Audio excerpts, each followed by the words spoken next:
Application हमने देखा, what was that? That is principle of homogeneity, principle of homogeneity, और to check the correctness of physical equation. Okay, तो मैंने दो चीज़ें आपको बताई थी, एक बताया था डायमेंशनली करेक्टनेस एंड दूसरी बताई थी that is numerically correctness. So whether the equation is numerically correct और डायमेंशनली करेक्ट। उसमें हमने एक लास्ट स्टेटमेंट भी लिखा था, the equation which is numerically correct is also dimensionally correct. Okay, but every dimensionally correct equation need not to be numerically correct.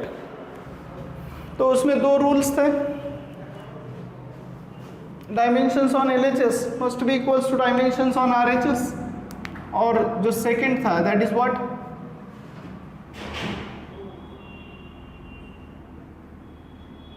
In addition और subtraction, in addition और subtraction the dimensions of two terms, the dimensions of two terms must be same, must be same। ठीक है, मतलब जब हम addition करते हैं या सब्ट्रैक्शन करते हैं तो जो दो टर्म्स की हम एडिशन कर रहे हैं या सब्ट्रैक्शन कर रहे हैं उनके डायमेंशंस सेम होने चाहिए। ठीक है, मैंने आपको एग्जांपल देके ये पूरा पॉइंट समझाया था। ठीक है, इफ यू रिमेंबर। अब देखो, इसके हमें कुछ एप्लीकेशंस करने हैं, हमें क्या करने हैं, इसके कुछ एप्लीकेशंस करने हैं। कैसे करने हैं, तो चलो इसको समझते हैं। सपोज मैंने आपको एक इक्वेशन दिया, ओके, मैंने आपको एक इक्वेशन दिया that is say V is equals to AT plus BT square, AT plus BT square. ये आपको मैंने एक इक्वेशन दिया, this is a general equation. Okay, ये कौन सा भी एक इक्वेशन दिया है। ओके, यहाँ पे V क्या है, this is V is velocity, V क्या है हमारा, वेलोसिटी है। ओके, और T क्या है, टाइम है, T क्या है, टाइम। V क्या है, वेलोसिटी, और T क्या है, टाइम है। And AB are constants. Okay, these are constants, any constants. Okay, AB क्या है, कांस्टेंट्स है। ओके, जिसके डायमेंशंस मुझे पता नहीं है लेकिन उनको डायमेंशंस है। ओके, और एक बात आप ध्यान में रखेंगे कि जो इक्वेशंस में जो कांस्टेंट्स आएंगे, ओके, फिजिक्स में हम बहुत सारे इक्वेशंस पढ़ने वाले हैं और उसमें क्या आते हैं, कांस्टेंट्स आते हैं। ओके, तो आप इस बात को अच्छे से ध्यान में रखेंगे कि कोई कांस्टेंट्स कैसे होंगे, डायमेंशनल कांस्टेंट्स होंगे, मतलब जिसको डायमेंशन होगा, और कोई कांस्टेंट्स ऐसे होंगे we will call them as dimensionless, जिनको डायमेंशंस नहीं होंगे। ठीक है, कभी कभी आप ऐसा माइंड में रखते हैं कि जो भी कांस्टेंट्स होगा उसको डायमेंशंस नहीं होंगे, तो ऐसा नहीं होता। ठीक है, कुछ डायमेंशंस ऐसे होंगे, कुछ क्वांटिटीज़ ऐसी होंगी या कुछ कांस्टेंट्स ऐसे होंगे कि जिनको डायमेंशंस होंगे, और कुछ ऐसे होंगे कि जिनको डायमेंशंस नहीं होंगे। ठीक है, तो उनको हम बोलेंगे डायमेंशनलेस कांस्टेंट्स। ठीक है, तो ये बात आप ध्यान में रखेंगे। ठीक है, अब यहाँ पे मुझे क्या करना है, मुझे A और B के डायमेंशंस निकालने हैं। मुझे आपको मैंने एक जनरल इक्वेशन दिया है that is V is equals to AT plus BT square. मुझे A और B के डायमेंशंस निकालने हैं, तो कैसे निकाला जाएगा। ठीक है, ओके, अब इस रूल को हम समझते हैं। ये है हमारी लेफ्ट हैंड साइड और ये है हमारी राइट हैंड साइड। ठीक, तो क्या होने चाहिए, डायमेंशंस इक्वल होने चाहिए। तो ठीक है, v और इन दोनों के डायमेंशन सेम होने चाहिए। ठीक है, ये पहले रूल समझ में आया। अब दूसरा क्या है, जब एडिशन करेंगे या सब्ट्रैक्शन करेंगे, तो देखो यहाँ पे हम क्या कर रहे हैं, एडिशन कर रहे हैं। यहाँ पे हम क्या कर रहे हैं, एडिशन। ठीक है, तो जब हम एडिशन करते हैं तो इस एडिशन में इस एडिशन में जो भी टर्म्स आएंगे, इस एडिशन में जो भी टर्म्स आएंगे वो कैसे होंगे, कैसे होने चाहिए, वो सेम होने चाहिए। Okay, the dimensions of two terms must be same, मतलब 80 और BT स्क्वायर पूरा टर्म, ठीक है, ये पूरा टर्म है 80 और दूसरा टर्म कौन सा, BT स्क्वायर। अब इन दोनों के डायमेंशन सेम होने चाहिए। ठीक है, और left hand side and right hand side के भी डायमेंशन सेम होने चाहिए। तो हम इससे क्या समझ सकते हैं कि इन दोनों के डायमेंशन सेम और इन दोनों के डायमेंशन इसके बराबर, मतलब तीनों के डायमेंशन सेम होने चाहिए। ओके, अब देखो ये क्या था, v इज व्हाट, वेलोसिटी ना। तो वेलोसिटी के डायमेंशंस हमने देखे थे, दैट इज L1 t-1, और ये क्या है, टाइम। तो टाइम के हमने डायमेंशंस देखे थे, that is only t1। Okay, बाकी L0 m0, यहाँ पे क्या है, L1 m0 t-1। तो मैंने आपको ये भी बताया था कि आपके इक्वेशन में जो टर्म आ रहा है सिर्फ उसी के डायमेंशन लिखे तो भी चलेगा। ओके, हर बार LMT लिखने की ज़रूरत नहीं है। ठीक है, तो अब यहाँ पे क्या लिखा है कि डायमेंशंस ऑफ v, दूसरा 80 और तीसरा टर्म BT स्क्वायर सबके सेम होने चाहिए। तो क्या लिख सकते हैं हम, dimensions of v must be equals to what, dimensions of 80, dimensions of 80। ठीक है, तो हमें v के डायमेंशंस पता है, हमें t के डायमेंशंस पता है, हमें a के डायमेंशंस निकालने हैं। तो v के डायमेंशंस क्या है, that is L1 t-1, right. a के डायमेंशंस हमें निकालने, तो मैंने a को वैसा ही रख दिया, और ये क्या है, टाइम, मतलब t1। ओके, तो ऐसा लिख दिया। अब इस t1, ये देखो ये मल्टीप्लिकेशन में, तो इसको मैं इधर लाता हूँ, तो ये क्या हो जाएगा, this is L1, this is t-1, okay, divided by t+1, right, और this is a, this is what, a। देखो ये मल्टीप्लिकेशन में था तो लेफ्ट साइड में लाया तो ये डिवाइड हो गए, राइट। अब जब इसको मैं ऊपर लिखूंगा तो ये जो पॉजिटिव है ये निगेटिव हो जाएगा, मतलब क्या हो जाएगा, L1, ये पहले से t-1 है, इसको मैंने अगर ऊपर लिखा तो ये t-1 हो जाएगा, तो ये हो जाएगा a। ठीक है, ओके, एंड सो t-1 सो -1 कितना हो जाएगा, -2, तो ये क्या हो जाएगा, L1 and t-2। So these are the dimensions of a, these are the dimensions of a। ठीक, समझ में आया, वेरी सिंपल। देन दूसरा, अगर BT मतलब b का डायमेंशंस अगर मुझे निकालना है तो कैसे निकालेंगे, फिर से वही करेंगे, राइट। तो क्या लिख सकते हैं, डायमेंशंस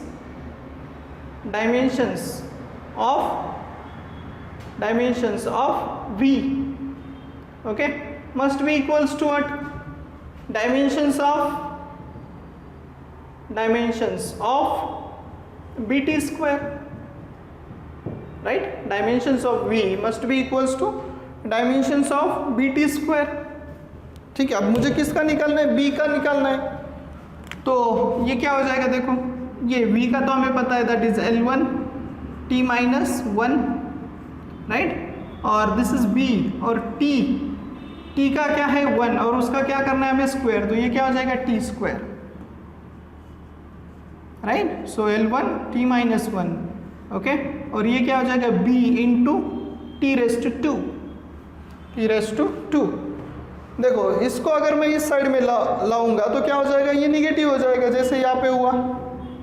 देखो ये पॉजिटिव था जब उसको साइड चेंज कर दी ये निगेटिव हो गया। तो ये बात भी आप ध्यान में रखेंगे, इसका एक्सपोनेंट अगर यहाँ पे पॉजिटिव है उसकी साइड चेंज करेंगे तो निगेटिव हो जाएगा, यहाँ पे निगेटिव है इसकी साइड चेंज करेंगे तो ये पॉजिटिव हो जाएगा। ठीक है, तो ये L1 राइट, अगर 1 है उसको नहीं लिखा तो भी चलेगा। ठीक है, so L1 this is t minus 1 और ये क्या हो जाएगा t minus 2 and this is b, तो माइनस 2 माइनस 1 तो ये क्या हो जाएगा minus 3 right. So this is L1 and this is t minus 3 equals to what b। तो ये हो गए b के डायमेंशंस, ये हो गए b के डायमेंशंस। ठीक है, तो बात समझ में आई, वेरी सिंपल थिंग। तो ये दो rules, these are most important rules जिसको आप ध्यान में रखेंगे। ठीक है,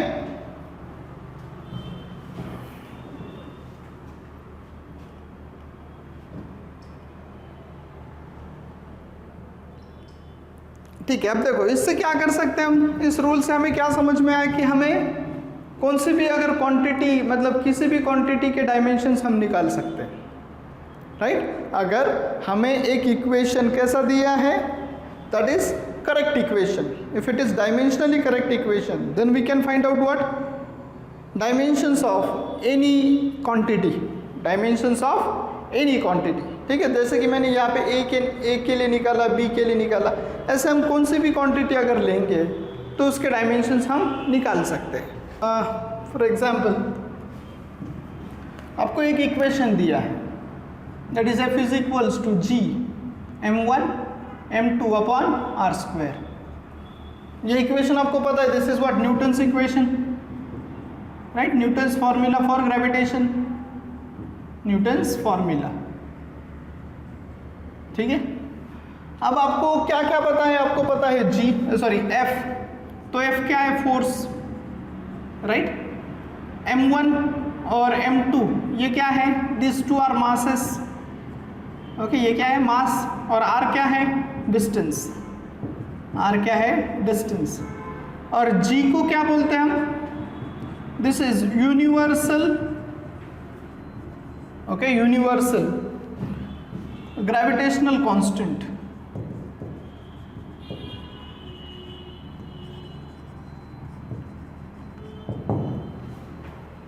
अब ये इक्वेशन कैसा है, this is correct equation, this is numerically as well as dimensionally correct equation. अब मुझे इससे क्या निकालना है, मुझे अगर G जो यूनिवर्सल ग्रेविटेशनल कांस्टेंट है, ओके, देखो ये कैपिटल G और स्मॉल g होता है उसको हम बोलते हैं एक्सेलरेशन ड्यू टू ग्रेविटी। तो ये जो g है that is universal gravitational constant, इसके अगर मुझे डायमेंशंस निकालने हैं, इसके डायमेंशंस अगर मुझे निकालने हैं तो कैसे निकालेंगे। तो ये मुझे पता है कि ये इक्वेशन मुझे करेक्ट दिया है, तो ये इस इक्वेशन को मैं थोड़ा ट्रांसफर कर इंटरचेंज कर सकता हूँ। मुझे अगर g की वैल्यू लिखनी है तो क्या हो जाएगा, g is equals to what, ये देखो डिवाइड ही मल्टीप्लाई हो जाएगा, तो ये हो जाएगा एफ आर स्क्वायर और ये हो जाएगा m1 अपॉन m2। ओके, ये आपको आता होगा। ठीक है, अब f ये क्या है, फोर्स राइट। तो फोर्स के हमने डायमेंशंस लिखे थे, क्या लिखे थे, फोर्स के डायमेंशंस, फोर्स के डायमेंशंस हमने लिखे थे और that is what L1 m1 t minus 2, these are the dimensions of force. ये क्या है मास, तो मास के डायमेंशंस क्या आएंगे m1, बाकी L0 T0, और ये क्या है डिस्टेंस, तो डिस्टेंस किस में लेंथ राइट, तो दैट इज L1। ठीक है, अब ये सभी डायमेंशंस आप यहाँ पे लिखेंगे तो देखो F का क्या आ जाएगा, that is L1 m1 t minus 2 divided by into R, और R का क्या है L1 और उसका क्या करना है स्क्वायर, देखो R का स्क्वायर है तो उसका भी स्क्वायर कर दिया मैंने। और ये क्या है m1 m2, मतलब दोनों मासेस है, तो ये क्या हो जाएगा m1 इंटू m1।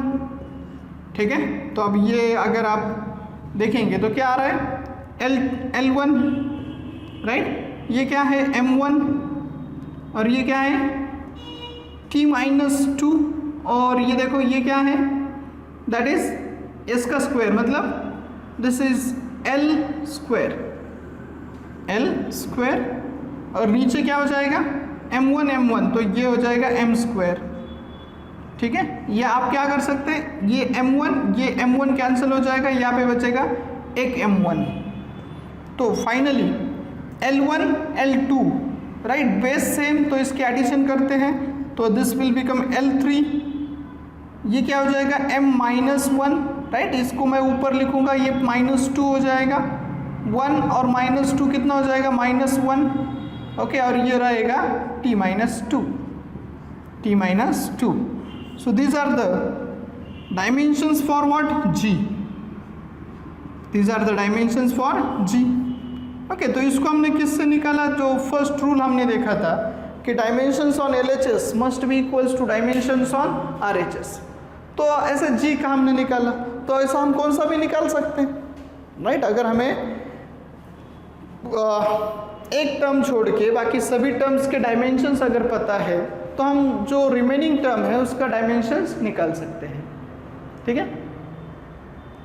और इसी मतलब अगर हमें g के भी डायमेंशंस पता है तो g के डायमेंशन सब्सटीट्यूट करके m1 m2 और r² के डायमेंशन सब्सटीट्यूट करके ये भी चेक कर सकते हैं कि whether the given equation is correct और not, whether the given equation is correct और नॉट, ये भी हम चेक कर सकते हैं। वो तो हमने कर लिया, ठीक है। तो ये जो इम्पोर्टेंट ये जो इम्पोर्टेंट एप्लीकेशन ये आपको समझ में आया होगा। इसमें जो 2 रूल्स मैंने आपको बताए हैं वो उसको अच्छे से ध्यान में रखना है।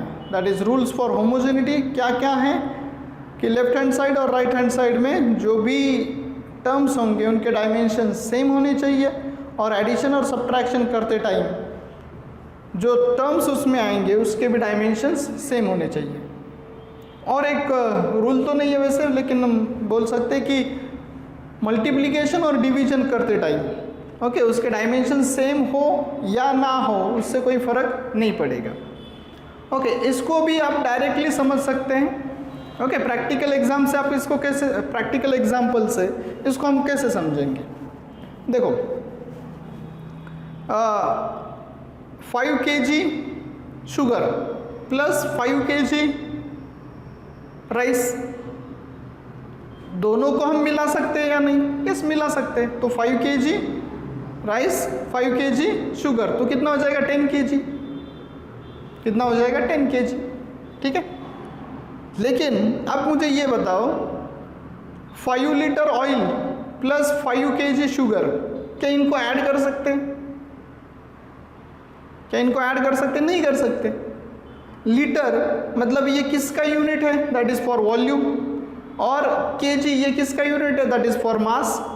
तो kg मतलब मास में हम वॉल्यूम ऐड नहीं कर सकते, मास में हम वॉल्यूम ऐड नहीं कर सकते। यस मास में मास ऐड कर सकते हैं, वॉल्यूम में वॉल्यूम ऐड कर सकते हैं। वैसे ही जिसके डायमेंशन सेम होंगे उनको ही ऐड कर सकते हैं राइट, या उनको सब्ट्रैक्ट कर सकते हैं राइट। मतलब 10 kg sugar minus 5 kg sugar gives you what 5 kg sugar, लेकिन 10 kg ऑयल ओके हाँ kg में उसको अगर हम नापेंगे तो आपको उसको कर सकते हैं, उसको क्या कर सकते हैं kg में। अगर दोनों kg में होंगे मतलब दोनों की यूनिट सेम होंगे तो उनको हम सब्ट्रैक्ट कर सकते हैं या उनको ऐड कर सकते हैं, ठीक है।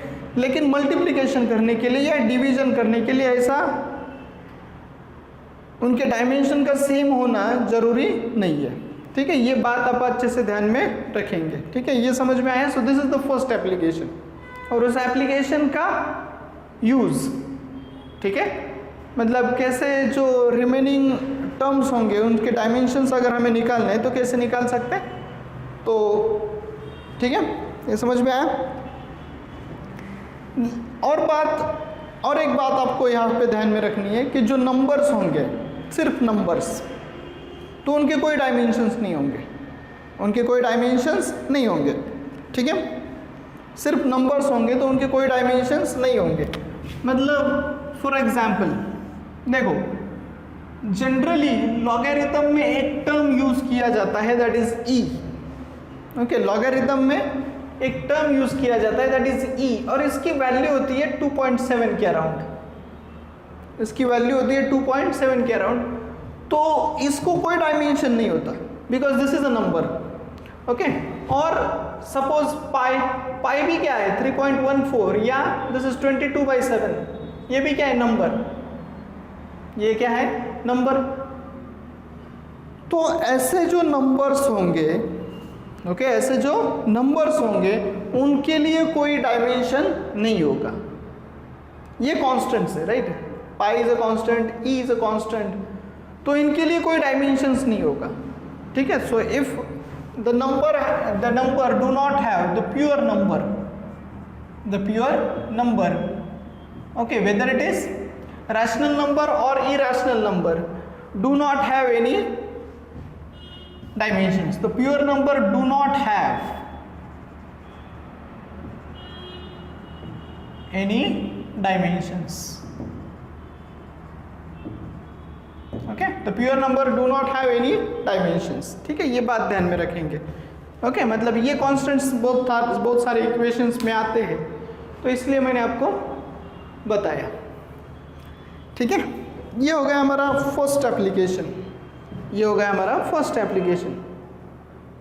Second application, to establish relation between related physical quantities, okay. हाँ, अब देखो ये जो है, this is also very important application. इसको मैं आपको एक एग्जांपल लेके समझाता हूँ। तो सिंपल पेंडुलम आपको पता है, right, this is a support, okay, और उसको मैंने क्या कर दिया, एक स्ट्रिंग अटैच कर दी, उसको क्या कर दिया मैंने, एक स्ट्रिंग को अटैच कर दिया, ओके, और उस स्ट्रिंग को मैंने एक मास अटैच कर दिया, इस स्ट्रिंग को मैंने क्या कर दिया, एक मास अटैच कर दिया, जिसको हम क्या बोलेंगे, बॉब, राइट, इसको क्या बोलेंगे हम, बॉब, ओके। तो ये है मेरी स्ट्रिंग और दिस इज बॉब, राइट। अब ये जो सिस्टम है इसको हम बोलेंगे सिंपल पेंडुलम, इसको क्या बोलेंगे हम, सिंपल पेंडुलम या सिंपली पेंडुलम। ये आपने घर में भी देखा होगा, दैट इज आपकी जो घड़ी होती है, राइट, उसको अटैच होता है, दैट इज सिंपल पेंडुलम, ठीक है।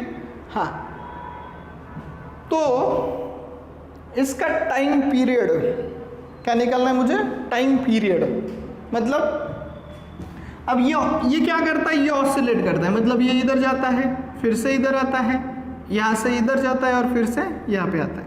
तो ये क्या करता है, ऐसा ऑसिलेट करता है, क्या करता है, ऑसिलेट करता है। तो देखो ये यहाँ से निकला, यहाँ गया, फिर यहाँ आया, फिर इस साइड में गया और यहाँ पे आया, तो ये हो गया इसका एक ऑसिलेशन, मतलब जिस जगह से निकला था उसी जगह पे फिर से आया, उसको हम बोलेंगे एक ऑसिलेशन।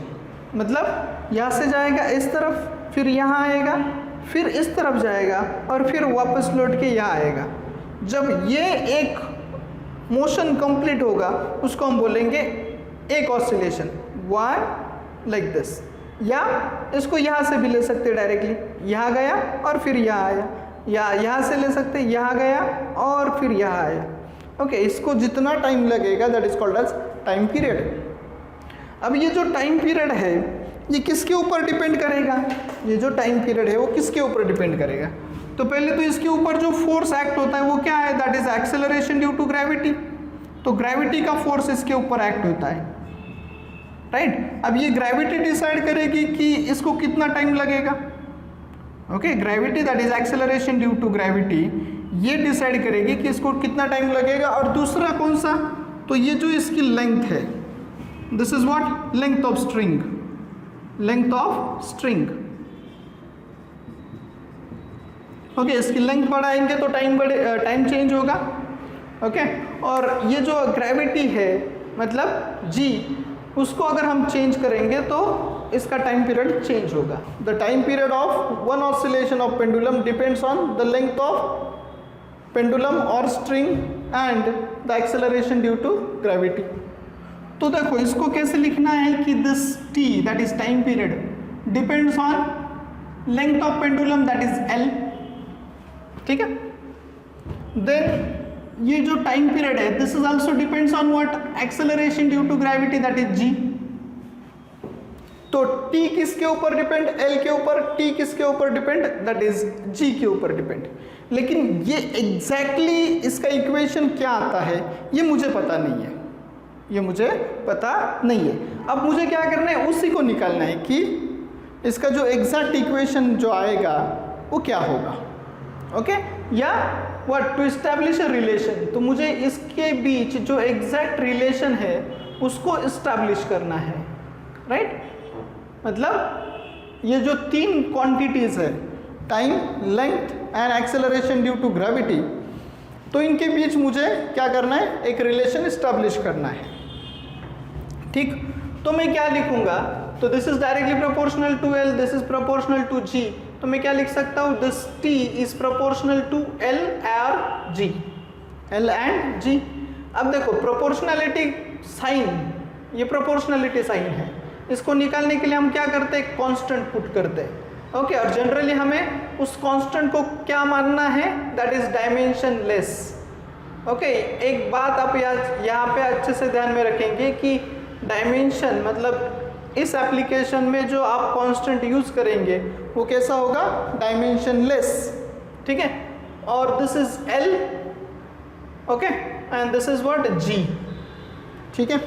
अब मुझे क्या करना है कि इनकी पावर, सपोज इसकी पावर है A, L की पावर कितनी है A, और G की पावर कितनी है B, ये हम मान रहे हैं, ये क्या कर रहे हैं, हम मान रहे हैं, ठीक है। हमें एग्जैक्टली पता नहीं है। So let the power of A, sorry power of L be A and power of G be B, ठीक, ओके। और यहाँ पे हमने क्या कर दिया, इज इक्वल टू का साइन कर दिया, ओके। यहाँ पे हमने इक्वल टू का साइन कर दिया, ठीक। अब इक्वल टू होगा मतलब क्या, तो फिर से हम याद करेंगे हमारा पहला रूल कि left dimensions on left hand side and dimensions on right hand side must be equal, ठीक।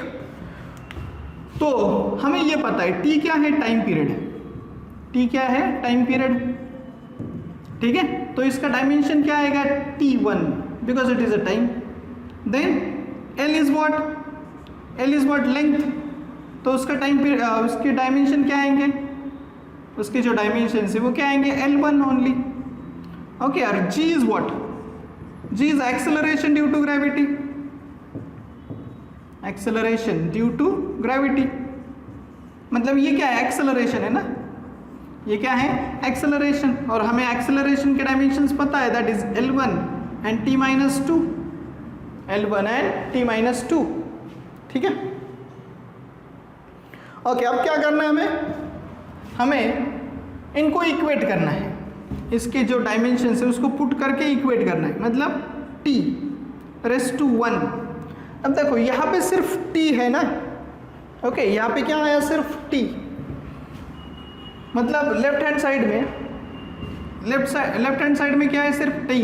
तो मैं इसको ऐसा लिख सकता हूँ, L0 M0 T1। हाँ, तो देखो हमने इक्वेशन क्या बनाए, T is equals to K into L⁻A and G⁻B, okay. और इस इक्वेशन में LHS और RHS इक्वल होना चाहिए। तो LHS में क्या है, सिर्फ टाइम, तो मैंने टाइम के डायमेंशंस लिख दिए। क्या टाइम में लेंथ और मास आता है, नहीं आता है, तो लेंथ L⁻0 M⁻0 और T equals to 1। Right hand side में क्या आएगा, ये देखो ये क्या है, डायमेंशन लेस कांस्टेंट K, तो उसको हमें डायमेंशंस नहीं लेने हैं, ठीक है। देन दूसरा टर्म क्या है, L⁻A। अब L क्या है, लेंथ, तो इसको भी मैं क्या लिख सकता हूँ, L1 M0 T0 raised to what, raised to A, ठीक। एंड दूसरा टर्म क्या है, G, और G के डायमेंशंस मैंने यहाँ पे लिखे हैं, that is L1 M0 T-2 raised to B, और यहाँ पे क्या आएगी, पावर B, यहाँ पे क्या पावर आएगी, B, ठीक है। और फिर क्या करना है हमें, this is equals to K, right, this is equals to K. अब देखो इसको अगर हम, ये क्या करना है, ये जो इसकी पावर और उसका पावर, उसको क्या करना है, मल्टीप्लाई करना है। सो ये क्या आ जाएगा, L raise to A M raise to 0, okay, T raise to 0, क्योंकि 0 into A 0, T 0 into A 0, तो L raise to A, then इसमें क्या आएगा, that is L raise to B, ठीक है, एल रेस टू बी, ठीक है। एक स्टेप बढ़ा देता हूँ ताकि अच्छे से समझ में आए। तो ये हो गया फर्स्ट टर्म। दूसरा टर्म क्या होगा, L raise to B, then 0 into B, तो 0 हो जाएगा, और ये क्या हो जाएगा, T raise to -2 into B, तो दैट इज -2b। ठीक, समझ में आया। अब क्या लिखना है इसको, दिस इज के,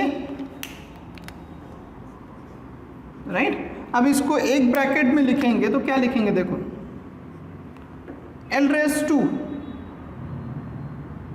बेस सेम है तो एक्सपोनेंट की क्या करनी है, एडिशन, तो L raise to A plus B, L raise to A plus B, and this is T raise to -2b, T raise to -2b, ठीक है, समझ में आया। This is -2b, okay. ये तो सब मैथ्स है, ये तो आपको आना चाहिए, राइट। जिसके बेस सेम है उसकी एडिशन कर दी मैंने, बाकी कुछ नहीं किया है, ओके। और LHS में देखेंगे तो क्या है हमारे पास, L0 M0 T1, ये है हमारे पास LHS में, ठीक है। अब हमें ये पता है कि LHS और RHS कैसा होना चाहिए, सेम। LHS और RHS कैसे होने चाहिए, सेम होने चाहिए, ठीक है। तो चलो इसको इक्वेट कर लेते हैं। तो L रेस टू 0, और यहाँ पे क्या है, L raise to a plus B, तो यहाँ पे L है, यहाँ पे भी L है, लेकिन यहाँ पे L की पावर 0 है, यहाँ पे L की पावर क्या है, a प्लस बी है, मतलब a plus B must be equals to 0, a plus B must be equals to 0, और m 0, यहाँ पे m नहीं है तो उसको जाने दो। यहाँ पे क्या है, t रेस टू 1, और यहाँ पे क्या है, t रेस टू -2b, मतलब क्या कि -2b must be equals to what, 1, must be equals to what, 1। Therefore b क्या मिलेगा हमें, b equals to -1/2, b equals to क्या मिलेगा, -1/2। और इस इक्वेशन में अगर b की वैल्यू डालेंगे तो a क्या मिलेगा, सो b की वैल्यू क्या है, -1/2 इक्वल्स टू 0, ये इस साइड जाएगा तो प्लस हो जाएगा, तो a इक्वल्स टू क्या, 1/2। तो हमें a और b की वैल्यू मिली, तो a की वैल्यू कितनी आई, 1/2, b की वैल्यू मिली हमें -1/2, ठीक है। तो अब यहाँ पे अगर इस इक्वेशन में उसको हम सब्सटीट्यूट करेंगे, देखो यहाँ पे लिख रहा हूँ मैं इसको अगर मैं यहाँ पे सब्सटीट्यूट कर देता हूँ, so t is equals to what, k into L raise to a, a कितना है, 1/2, so L raise to what, 1/2, right. And b की वैल्यू क्या है, -1/2, मतलब g रेस टू क्या आएगा, दैट इज -1/2, -1/2, ठीक है। तो ये हमारा इक्वेशन बन गया।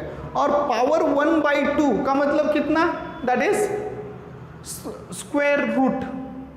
पावर जब कितना होगा, 1/2, मतलब उसका मतलब क्या होता है, स्क्वायर रूट। तो देखो इसको क्या कर सकता हूं मैं, this is k, okay. l की पावर, यहाँ पे g की पावर क्या है, -1/2, तो उसको मैं क्या कर सकता हूँ, डिनोमिनेटर में लिख सकता हूँ, ओके। उसको क्या कर सकता हूँ, डिनोमिनेटर में लिख सकता हूँ। तो ये क्या हो जाएगा, l raise to 1/2 divided by g raise to 1/2, g raise to 1/2। तो फाइनली, और पावर 1/2 होगा, मतलब वो किस में होगा, स्क्वायर रूट में होगा, राइट। तो उसका मतलब क्या कि एल भी स्क्वायर रूट के अंदर होगा और जी भी स्क्वायर रूट के अंदर होगा। सो यहाँ पे हमें ए और बी की वैल्यू मिली। अब फिर से यहाँ पे आएंगे, इस इक्वेशन को देखेंगे तो क्या है, t is equals to what, k, this is a constant, l raise to a, और a की वैल्यू कितनी मिली 1/2। ओके, a की वैल्यू हमें मिली 1/2। ओके, और b b की वैल्यू कितनी मिली -1/2। तो ये है g और उसकी पावर कितनी -1/2। ठीक, अब ये पावर माइनस है, उसको अगर डिनोमिनेटर में लेके जाएंगे तो वो प्लस हो जाएगा। ठीक, तो इसको क्या लिखेंगे इस इक्वेशन को, so this becomes what, t equals to k into l raise to 1/2 divided by g raise to 1/2, g raise to 1/2। तो ठीक है, तो ये आ गया इक्वेशन। अब पावर 1/2 है तो उसका मतलब कितना, स्क्वायर रूट, राइट। पावर 1/3 है तो उसका मतलब कितना, क्यूब रूट, राइट, लाइकवाइज। ठीक, तो इसको क्या लिखूंगा मैं, this is k that is a constant, और l को अंडर रूट में लिखना है, so this is under root l, okay, square root of l, और सिमिलरली g को भी लिखना है अंडर रूट g, क्योंकि दोनों की पावर कितनी 1/2, दोनों स्क्वायर रूट में है तो दोनों को एक साथ लिख सकते हैं। तो ये क्या बन जाएगा, t is equals to, this is a constant k, okay, और ये हो जाएगा that is under root of l by g, under root of l by g. ठीक, और ये क्या है, एक कांस्टेंट है। ओके, और आप जब हम इसको पढ़ेंगे, मतलब सिंपल पेंडुलम का जब हम रिलेशन निकालेंगे तो वो रिलेशन आता है कुछ ऐसा, that is 2 pi under root of l upon g, l upon g. तो यहाँ पे k की वैल्यू कितनी है, 2 पाई, k की वैल्यू कितनी है, 2 पाई। ओके, मतलब एक्चुअली जब हम रिलेशन निकालेंगे सिंपल पेंडुलम के लिए तो हमें ये रिलेशन मिलता है, और हमने ये जो डायमेंशन यूज करके हमें ये रिलेशन मिला है, that is t is equals to k into under root of l by G. Okay, देखो आपके टेक्स्ट बुक में एक एग्जाम्पल है। Okay, example number 9। Okay, solve the numericals में आपके पास टेक्स्ट बुक होगा तो उसमें आप देखेंगे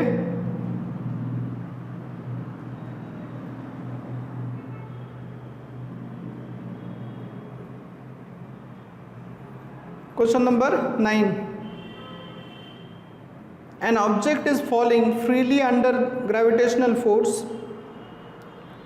Its velocity after traveling a distance h is v.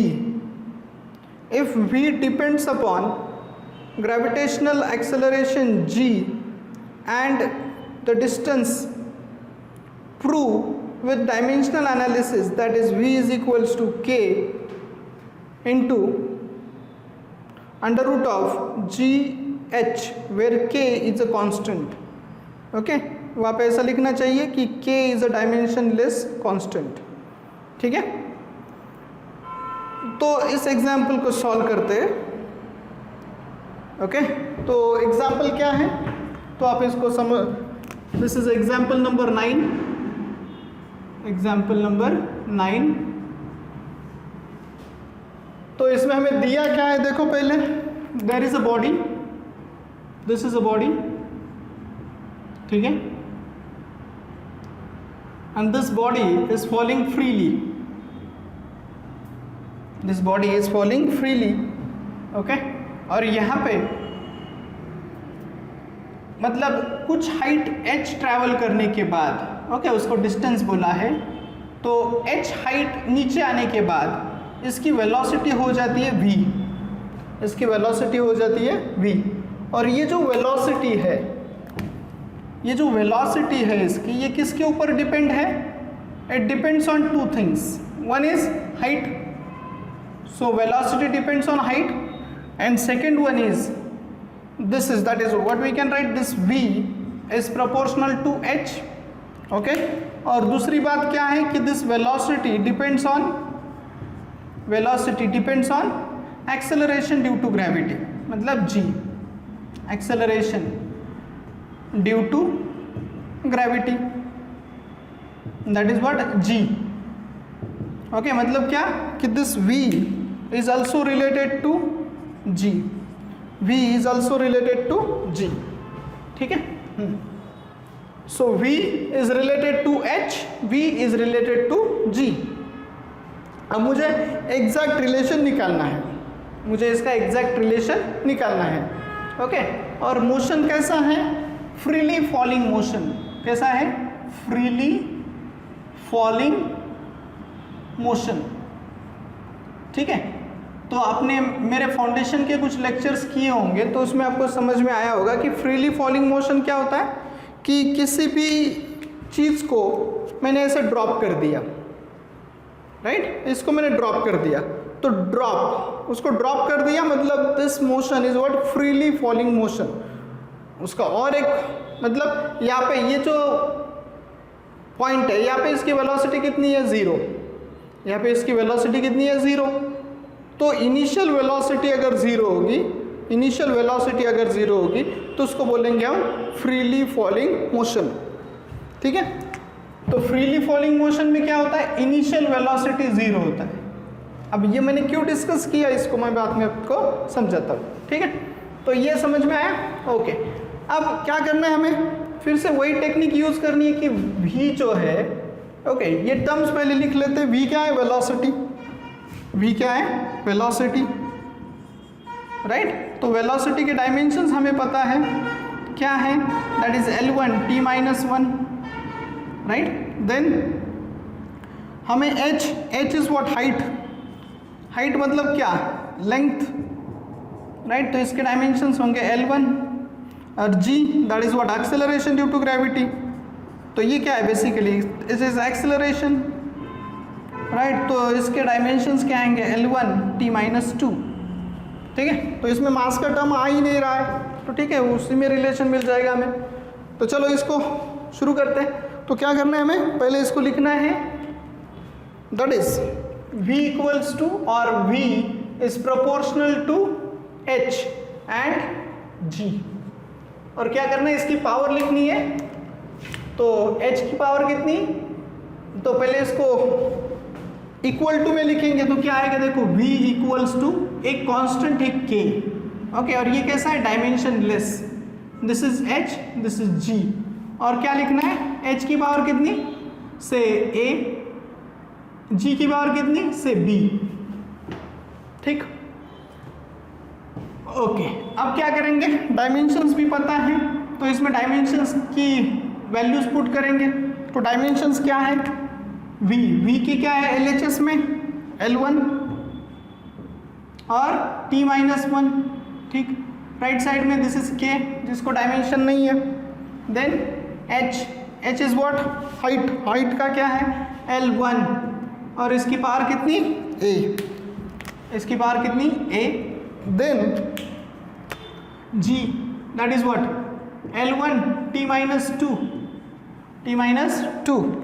Okay, और इसकी पावर कितनी है? b, ठीक। फिर क्या करना है? इसको लिखना है k, ठीक। देन अब यहाँ पे क्या है? दिस इज L⁻⁴ देन ये क्या है? L⁻⁵, ओके, और ये क्या है? t⁻²b, और लेफ्ट हैंड साइड में देखेंगे तो क्या है? दिस इज L1, ओके, और t-1, ठीक। तो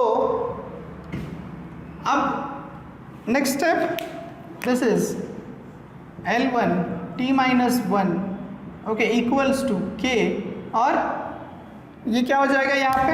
L⁻², okay, L⁻² power a and power b, तो L⁻² क्या आएगा? a प्लस b, ओके, और t⁻² क्या आएगा? That is -2b, right. Okay, अब क्या करना है? इक्वेट करना है दोनों साइड को, right, according to our first rule of homogeneity, that is the two sides dimensions on two sides must be equal. तो क्या करेंगे, तो यहाँ पे l की पावर कितनी है 1, यहाँ पे l की पावर कितनी a प्लस बी, तो क्या लिखेंगे a plus B equals to 1। और यहाँ पे देखो t की पावर कितनी है -2b and that must be equals to -1। तो देखो यहाँ से हमें ये माइनस माइनस कट हो जाएगा और b क्या आएगा, that is b equals to 1/2, b equals to 1/2। और b की वैल्यू इसमें डालेंगे, ओके मतलब b की वैल्यू इस इक्वेशन में डालेंगे तो हमें a की वैल्यू मिलेगी। तो यहाँ पे इक्वेशन क्या है, a, b की वैल्यू कितनी, b की वैल्यू 1/2 एंड इक्वल्स टू 1 इस इक्वेशन में डाला हमने, राइट। तो a इक्वल्स टू क्या आएगा, दिस इज 1, इस साइड में जाएगा -½ तो 1 - ½ कितना, दैट इज ½। तो a की वैल्यू भी कितनी आई 1/2, b की वैल्यू भी कितनी आई 1/2, ठीक। तो यहाँ से अगर हम इक्वेशन लिखेंगे तो v is equals to what, यहाँ से अगर हम इक्वेशन लिखेंगे तो v इज इक्वल्स टू क्या आएगा, v equals to k into h, okay, और h रेस टू a, तो पावर कितनी है a, that is 1/2, right. Then g, और g की भी पावर कितनी है, g की पावर कितनी 1/2, और 1/2 का मीनिंग मैंने आपको बताया, 1/2 का मीनिंग मैंने आपको बताया that is under root, right, और स्क्वायर रूट। तो दोनों को स्क्वायर रूट में लिखना है। तो v इज इक्वल्स टू क्या आएगा, देखो v is equals to k into, अब देखो ये दोनों पॉजिटिव है मतलब दोनों न्यूमरेटर में ही रहेंगे, और दोनों की पावर कितनी 1/2 मतलब √h इंटू √g, मतलब दोनों को अगर मैं एक साथ लिख दूँ दैट इज √gh, √gh। तो हमें इक्वेशन मिला v is equals to k into √gh, v is equals to k into √gh, ठीक, ओके। अब इसको कैसे निकाला जाता है, इसको हमने पढ़ाया, हमने क्या पढ़ा था, अकॉर्डिंग टू थर्ड काइनेमेटिक, मतलब ये जो मैंने सॉल्व किया है वो सही है या नहीं, इसको हम देखेंगे। तो क्या है, मेरे पास इक्वेशन है according to third kinematic equation, according to third kinematic equation, kinematic equation, ठीक है। अब ये काइनेमेटिक इक्वेशन सबको पता है। थर्ड काइनेमेटिक इक्वेशन क्या है, v is equals to v square is equals to u square plus twice as, right, twice as। अब फ्रीली फॉलिंग मोशन होगा, फ्रीली फॉलिंग मोशन होगा तो यहाँ पे a that is acceleration due to a मतलब acceleration, तो वो कितना होगा g, वो कितना होगा g। तो यहाँ पे और h मतलब जितना डिस्टेंस उसने ट्रैवल किया, तो s क्या होगा h, s क्या होगा h, तो s होगा h और a होगा g। तो यहाँ पे उसमें अगर पुट करेंगे तो v square is equals to u square plus 2g, a के जगह पे g, s के जगह पे h, ठीक। और ये कौन सा मोशन है, फ्रीली फॉलिंग मोशन, मतलब u क्या होगा 0, u क्या होगा 0। तो v square is equals to u square, और ओके तो u कितना 0, तो क्या बचेगा, this is 0 square plus 2gh, मतलब ये क्या हो जाएगा v square is equals to 2gh, ठीक है। या v को लिखेंगे तो क्या होगा, v इज इक्वल्स टू क्या आएगा √2gh, √2gh, ठीक। तो अब देखो ये इक्वेशन और ये इक्वेशन सेम है, सिर्फ मतलब इसको अगर मैं ऐसा लिख दूं कि √2 इंटू √gh, ठीक है, इसका मतलब ये है। और ये क्या है, इसके जगह पे k लिख दिया, मतलब यहाँ पे k की वैल्यू कितनी है, दैट इज √2, k की वैल्यू कितनी है √2। तो ये दोनों इक्वेशंस क्या हो जाएंगे, सेम हो जाएंगे। k की वैल्यू अगर हम √2 लिख देंगे तो ये इक्वेशन और वो इक्वेशन सेम हो जाएगा, जिसको हमने स्टडी किया है ऑलरेडी, जिसको हमने ऑलरेडी स्टडी किया है, मतलब ये हमने स्टडी किया था, ठीक है। फाउंडेशन के लेक्चर में हमने ये स्टडी किया था, उसके ऊपर से हमने ये निकाला, और यहाँ पे k की वैल्यू अगर √2 लिख देंगे तो हमें ये इक्वेशन मिलेगा, ठीक।